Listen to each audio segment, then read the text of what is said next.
Oh, baby, we are so back, guys. What's up? How's it going, gamers? My name is Blake. I'm the Scholar of Magic, and I'm going to bring you the deck overview for Greasefang Okiba Boss. And this is an Orzhov commander, meaning it has black and white in its casting cost. 3 costs total, 1 generic, 1 plains, 1 black. It's a legendary creature rat pilot. At the beginning of combat on your turn, return target vehicle card from your graveyard to the battlefield. It gains haste. Return it to your owner's hand at the beginning of your next end step. Now, what do I think about Reanimator?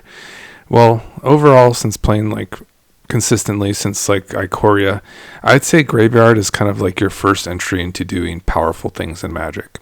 And I feel like it's a mechanic that is definitely going to get you some victories and get you some satisfying wins. It's definitely something that you want to utilize in your arsenal and your game plan. It extends to many different archetypes, whether it's just having cards that utilize escape costs, for instance, like in taking those cards out of your graveyard so that you can cast other spells, or simply taking cards in your graveyard and putting them onto the board. There's just many ways to utilize that, and Greasefang is a very interesting commander in that it doesn't resurrect creatures per se. What it does is it resurrects vehicles. And a vehicle is an artifact by itself. It doesn't sit on the board in amongst the creatures at all times. It basically sits to what you would say to the side if you'd like to see it in that manner. And to enable it as a creature to block or attack, you would have to meet a requisite of a crew cost. And crewing is basically tapping an untapped creature, whether it's summoning sick or not, whether it's able to attack or not at that time. So if you play, for instance, a creature that has 3 power for the turn, and you have a Greasefang on the battlefield, so total for 7 power, you could tap those immediately to enable the crewing for this Colossal Plow. And in doing so, the Colossal Plow is just an amazing creature card. When you attack with this thing, you'll automatically add 3 planes to your mana pool and gain 3 life. Until end of turn, you don't lose this mana as steps and phases end.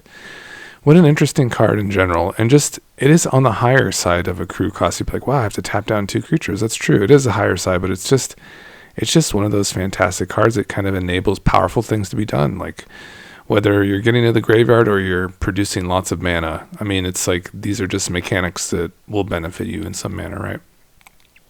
Otherwise than simply just putting creatures onto the battlefield and getting their functions, right? We're getting to the graveyard for a reason. Now, I think it's kind of important to kind of illustrate like maybe one of the stapley vehicles. And then from there, we'll get into some of the newer payoffs, which are very cool. So Parhelion is that card that you'll see amongst like the Pioneer formats. It's just very, very consistent, very powerful. And it's very part of that vehicle reanimate archetype for Greasefang. And what this card is going to do is you're going to be able to put this into your graveyard. When you move to combat with Greasefang on the battlefield, this Greasefang will see the Parhelion in your battlefield. It will bring it back immediately for combat, and it has a nice crew cost of 4. Conveniently, Greasefang has that 4 power as well, so you're going to crew the Parhelion with the card that resurrected it, the Greasefang, and then you're going to swing in with a 5/5, and you're also going to make those 2 angel tokens as well. So that is just amazing power. You're putting a ton of power on the board, and those angels are also attacking too, which is really strong. I mean, that's 13 power going like on, turn 3, which is really exceptional. And those angels stick, which is like kind of amazing. It's not like they disappear. They just stick on your board. So if you have ways to keep putting the Parhelion back into your graveyard, and we'll discuss that, then you can kind of redo this over and over again and win the game, because you are going to be dealing lots of damage, and it's just really strong and fast. It's all hasty damage, especially the Parhelion. So it's flying, so it just gets in every time. So there are some amazing cards to kind of discuss, but let's talk about some of the newer cards from Aetherdrift, because there is some sweet ones, and one that kind of stuck out immediately for this kind of what we're doing with Greasefang is the Monument to Endurance. And a method of getting the vehicles into our graveyard is through elective discard.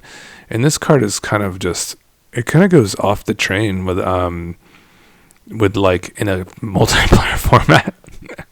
Because if you have, for instance, like a monument where you're just like kind of freely discarding cards and getting value from it, like we're already playing like a card such as a Guardian of New Benalia. And this is a card that's going to just discard freely into your graveyard. So we can see the benefit of that if we have this in our hand and we have a card such as a Parhelion in our hand. We're not going to cast it. What we're going to do is we're just going to, wait at the opportune time, ready to put that vehicle into our graveyard and have Greasefang available. And we'll simply discard it because Guardian can just simply discard cards at any time. So that's the function of that. And if you have this card is just absolutely cracked with a monument because we can just basically sift through our hand on our opponent's turn. We can start draining them for damage, which is really good. And we want to discard cards. It's kind of like in our nature to do so. So it's just going to be kind of easy money for us to kind of take advantage of the monument and, get some value and draw from it as well. Actually draw cards when we discard, because that's kind of a downside with this card. And it would kind of be nice to replenish cards, simply than going down a vehicle, even though we do get value, but even getting a card from that monument upon discarding would be even better. So that just seems like a nice kind of foray into this. And we also have cards like Putrid Imp, and that's similar function to the Guardians. We have like the Putrid Imps, we have the Fleeting Spirits as well, and then we also have the Seasoned Hollowblade. Those all meet the function. They have nice power, and then we have even another newcomer here, the Cabal Initiate. So we're going all in on that kind of elective discard rather than milling. I think this is kind of the way. And I just looked at some goldfish. It looks beautiful. It really does. And it's nice because I do have these. I did tag these all for you if you want to kind of like enable your tags in Moxfield if you do view this deck. It's just really nice because you can kind of just see like the synergy here, kind of what we're working with. You can see all the vehicles work as synergy, right? The creatures are working to discard. The vehicles are working to discard. The lands are working to discard. Even Gaia Reach Sanitarium is beautiful here. The instants and sorceries are all going to get in there. They're all going to be discarding, and we have some clever ways to do it, like a land tax. If this is in our opener, a land tax is insane because you're just going to flood your hand with basics, and then you're going to freely discard. It's just insane. Like, it's just like, yeah, like that's like an Entomb type effect almost. It kind of makes the function of all of what these cards already do. Similarly, probably one of our best cards is Rankle, because if you can imagine like curving into a Parhelion and a Rankle, you're basically just kind of like creating fodder, and even an angel fodder is fine, and you're sacrificing your Parhelion back freely, and you're having your opponents discard cards, and you could be drawing cards, and it's just crazy. And this all goes back to the monument too. It just kind of works into the monument as well, and it's all popping. By the way, Aetherdrift also just dropped these crazy cards on us, Detention Chariot, and these things just cycle themselves. So we don't even have to, we don't really have to worry about like freely discarding them. We can just cycle them, and it's so dumb. This one cycles itself too. Like, we don't even need to like do like have like as many clever ways to like discard things into our graveyard. They just do it by himself by paying mana. This Detention Chariot's only one planes to cycle. And this stupid Flagship, you can cycle this and then also put additional mana into it and make some pilots. So just absolutely busted stuff here. A little bit of ramp here, but I mean, this card is insane, right? You get to make those pilot tokens that can just crew all your vehicles, and it's just a big, chunky first strike flying lifelinker. And additionally, this thing's pretty busted too, because this will just basically exile, a target artifact or creature an opponent controls until this vehicle leaves the battlefield. You can hit tokens with that, or if you just steadily cast it, you can just have it. You can just have that interaction and just remove something.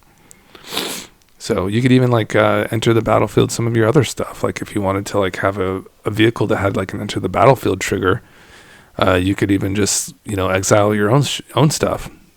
Oh, it's an opponent. That's kind of sucks.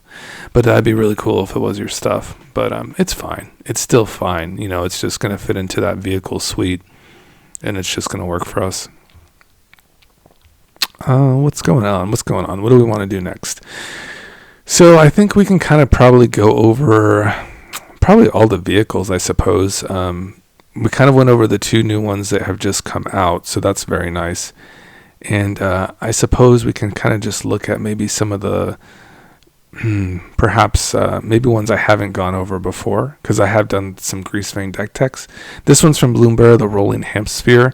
This one's nice because you're just going to haste this thing out, and you're going to, you're going to attack. It's going to be a 7/7, and you're going to create 3 hamster tokens. And you're also going to deal X damage to any target where X is the number of hamsters you control. So you just create a bunch of hamsters. That's pretty cool. One of my favorites is Sky Sovereign. It's just like a really beefy card. You can also just cast it. And it's just great with haste because it could do up to 6 damage to a target thing, or it could spread out the damage 3 and 3. And it's just a battle cry card, right? You can just deal 6 in the face. It's just absolutely doing all that mega stuff. Reaver Titan is just like the most insane card, along with Night Paladin. This thing just really goes to the face really hard to each opponent.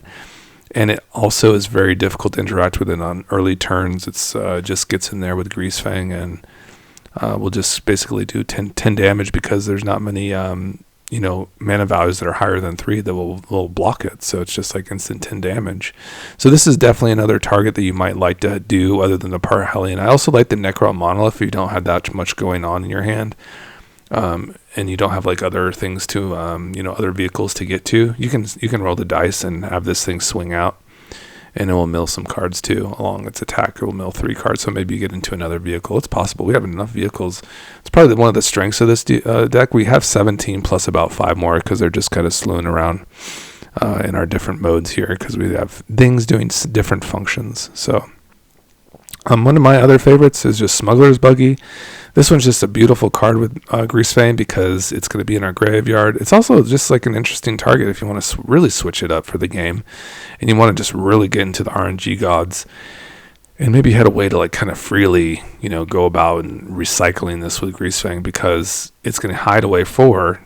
And then when this thing does combat damage to a player, you can play one of those cards for free that you hid away. And it has haste with Greasefang, so it's just really strong. So we just love all that stuff. We also have a bit of a reanimate package here as well, because we will be putting cards into our grave. So you definitely want to play like the reanimates, because this will hit your opponent's stuff too, which is nice. We don't have to just rely on our stuff. Reanimate, animate dead.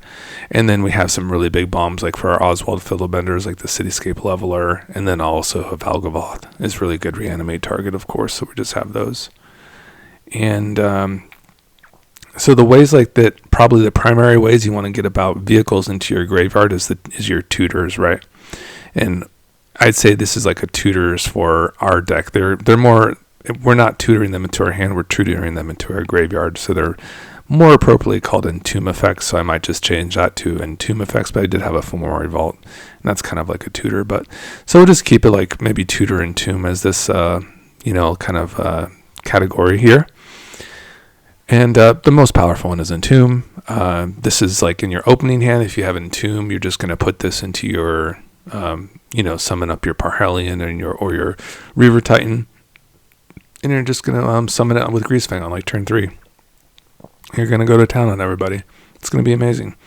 So that's what you love to do. Entomb is very strong. And of course, similarly, this is on curve 2 is on Margrave. So these are both like 10-10. This is your 10 out of 10 cards. Entomb and on Margrave, there's just nothing really comparable to them. This one will not find a Parhelion because the Parhelion is a legendary, but it will find your Reaver Titan, which is really nice.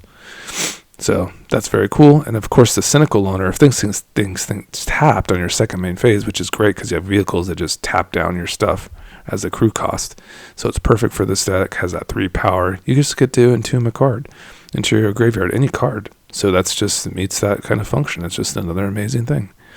Fomori Vault is also just kind of just sitting there as a land saying, hey, like, You need some gas, you need some selection, you got a lot of artifacts on the battlefield. Let me help you do that. Let me tap me in a couple mana, and now we're going to be looking and digging into our library for some more stuff based on the amount of artifacts we have on the battlefield. Of course, you want to like make sure things stick to the battlefield as well.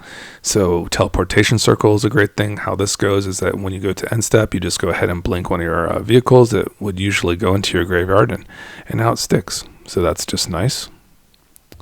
Yep, it can be artifacts or creatures. Strionic Resonator is also just a bomb for this because it's just going to let us copy Greasefang's ability, and then we can get 2 vehicles instead of 1. So that's a massive suggestion from the community. Thanks, guys. That's a mega card. Ripplesome Death. This is just a major bang for your buck. You're going to get 3 cards into your graveyard, and then you're going to get one of those back to your hand, and that's really good for us. Portal to the Phyrexia is basically like the Oswald Fiddlebender trick. I wonder if I even put Oswald in here because that's basically why we do this. That's kind of funny. I probably didn't even add him in. Probably got left out. Poor fellow. Oh, he's there. Of course he's there. Of course. Oswald. All right, Oswald, what do you do? Well, he sacrifices things. He's going to sacrifice your vehicles that are like kind of left off at end step. He'll sacrifice just any artifacts you basically have. One of my favorite things to do is basically take an Oswald Fiddlebender and basically get into for instance, a Cultivator's Caravan. That's pretty fun. And then you're kind of off to the races, right? Because you're getting the vehicle back into your grave, which is nice. It's just a really interesting kind of interaction. Like I tap my planes down for this, and then I sacrifice it to Oswald, and I go find like a 4-mana artifact. Basically any 4-mana artifact that I want, which is nice because it's 1 plus the sacrifice artifact. So we have a couple of good hits. It could be some removal that you might want at that time. It could be like maybe you want to get into a Smuggler Buggy next turn, which would be cool. Maybe you want some graveyard interaction with your Nautiloid ship. There's so many options. It just really depends. You have a good toolbox, right? Toolbox and choices for what you want to do, how you want to proceed with the game. So Oswald is just really good. And if you, for instance, sacrifice a Parhelion, which is very possible to do, because you're going to be summoning them out and you want them to go back in the graveyard and sacrifice them, then you can sacrifice that 8-cost card and get into a portal. So it's basically like a cheating the curve. So that's kind of the concepts of Magic, right? Is for me, it's like your graveyard, mana, and somehow skipping your curve, meaning getting into higher power spells without, having to go and pay it, step by step, basically, instead of waiting till turn 7 to play 7-cost thing, you play it at turn 4, or you get ahead of it. You get a hold of it in even an earlier turn. For example, if you have a really hot start, sometimes you can get into some pretty whacked out things in this game sooner than later. Like a Valgavoth, for instance, if you entomb this into your graveyard on turn 1, for instance, and you have a Reanimate or an Animate Dead, on turn 2 you can just have a 9-costed card because you just summon it up. That's just crazy stuff, and that's very powerful. And things sooner than later is kind of how you win the games in a more dramatic way, right? So that's kind of my little stint on Greasefang.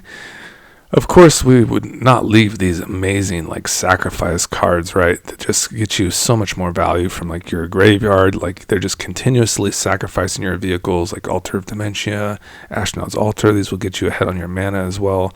Braids will get you cards when you sacrifice. All of these basically will do stuff to either get you cards, add mana, or destroy things.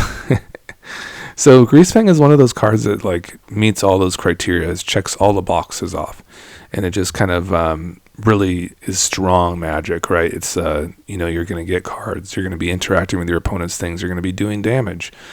And that's what kind of really gets you there. And the synergy is paramount, So you can see that we just have very consistent ways to get our things back in the graveyard and get value from them.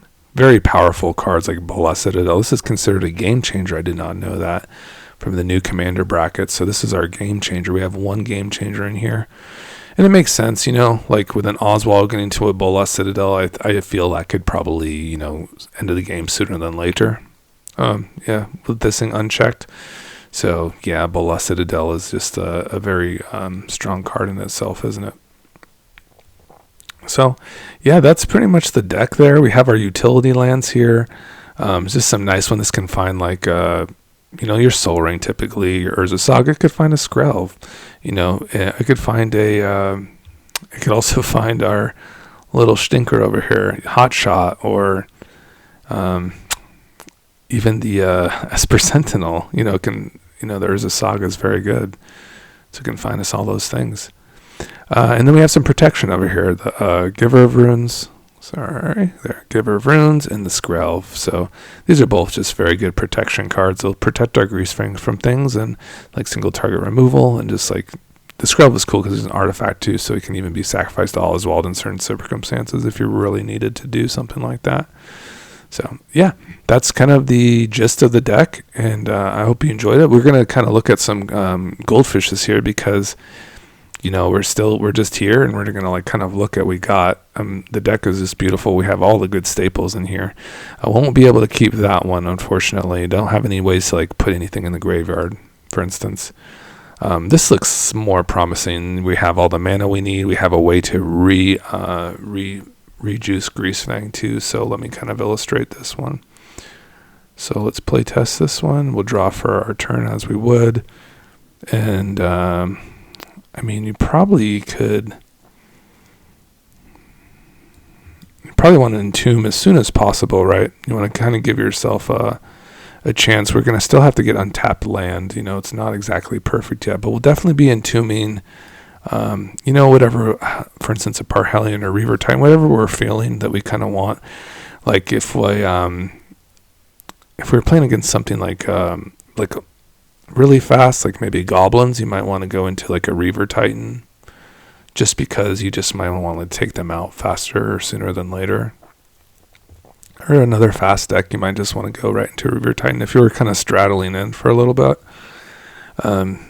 Perhaps you maybe would get into like your Parhelion here instead of the Reaver Titan. So we would draw for turn here. Oh, that's a very nice draw for us as the untapped land. That's very beautiful. So now we're here, and we have our Parhelion in the graveyard. And we go ahead and draw for turn anyways. And now we go into our Greasefang. And then our Parhelion would come onto the battlefield. Or Reaver Titan here would be our choice. And we'd be swinging in, right? Now what's nice about this is that these will pop back. The angels, if we did the Parhelion, will stay. And we luckily have the Fleeting Spirit to go along. We did not go over 7 cards, so we're good. And if you wanted to, you could have this basically, if you wanted it untapped, for instance, for whatever reason, you could on your opponent's, before their end step, I believe, you would make sure that you had blinked this and put the Parhelion back. Because this goes on end steps. So if we, for instance, did it during our turn, it would be gone till our end step. If that's what you wanted to do. So in this case, you could probably do it. It just depends on what the dynamic of the game is. But there's really probably really too much of a penalty just to do it during your opponent's turn prior to yours, before their end step. So, yeah, you just definitely would want to kind of put that Parhelion back in. So there it goes. This thing returns on your turn. You're ready for your turn now, and we just kind of getting into a lot of gasoline here. We can move to attacks here, do the thing all over again. And since the Parhelion's on the battlefield, we could play, for instance, like a Surge Hacker Mech if we'd like. And have another additional vehicle before it popped back to our hand, and we could do some damage and have another nasty 5/5 on the battlefield. That would probably be your best and most mana efficient option here. And then, you just kind of rinse and repeat. This would actually be on the battlefield, and then you would be, you'd have a lot of angels as well. It would be very angel heavy. Let's see what we get for the draw. Pieceworker Colossus is pretty good. Looks like we can probably just go ahead and just empty our hand out here, just like so. And like I said, we can get into anything we want. Like, this thing just does 4 damage to each opponent. That could be like a, an end game situation, or just a cast. Have a cityscape leveler. That's kind of out of reach. It is a little bit of out of reach, isn't it? Yeah, these are kind of the cards that really benefit with Oswald. So we'll have to look at that. But I do think they're still worth it, to be honest. I still believe it. And it looks like we're going to be able to get into a couple things here. This is a really nasty card, this Peace Worker Colossus. And then all of our vehicles are going to have Menace too, once this thing pops out as well. Chapter 3. Let's see what we got. Braids is good. A little card value there. We need that. This would be very good, the Resonator. But we have most of our vehicles. We're able to freely cast most of them. But yeah, it's pretty decent. And this would just kind of let us get into more sacrifice. Yeah, so that was a nice one. We'll just look at the kind of another example here. And let's go ahead and deal it. That was the first one, was kind of a mole, huh? Man, that Nykthos kind of screwed us over, huh? That is a major draw. Honestly, the Maria's Call is kind of insane. Nykthos is... It's alright, I guess, in this deck. We really don't have too many, we had a Grave Pact, I think, which kind of made me think that maybe we should play Nykthos. But maybe not. Maybe it's just not as good. Be better off with another dual land or something. Good, or another fetch land. Let's see. I'm cool with that. Just add a Verdant Catacombs or something. How about an Arid Mesa? Those are white cards. We have lots of white 1-drops, it looks like. Oh my god. These are always going to look busted. Your Soul Ring starts are always going to look really whacked out.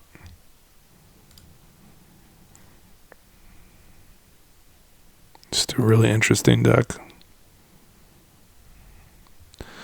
So always interesting, huh? With these Bone Shards, Reanimate, and Braids. This is a really interesting, kind of... You can even sacrifice your Skrelv. I think that's definitely a line. For instance, you can just...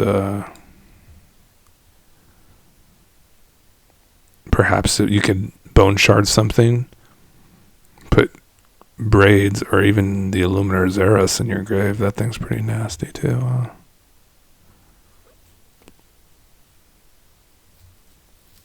Probably Braids though, right? For instance, this, if you killed something on turn 1, draw, reanimate Braids, Skrelvy. Just send Skrelvy to its death, draw a couple cards probably. Oof, just nasty stuff. Just Braids is just a really nasty card, isn't it? No vehicles in the yard yet, but we could do it like this. You can go ahead and Soul Ring this. Sacrifice this, put into the yard, have a Surge Hacker mech in your yard, and draw a bunch of cards probably. And you're probably looking really hot now. You can do a couple things here. You could get out your limo. It's really up to you. You're gonna get busy with your Surge Hacker mechs. Braids just kind of brings it together. She's like glue for our deck. All right, so I hope you enjoyed that kind of little presentation. Greasefang's back, baby. And I hope you enjoyed that. And it was fun. Let me make sure I change this into our... I want it to be Greasefang, but with the alternate. Yeah. All right. See you later.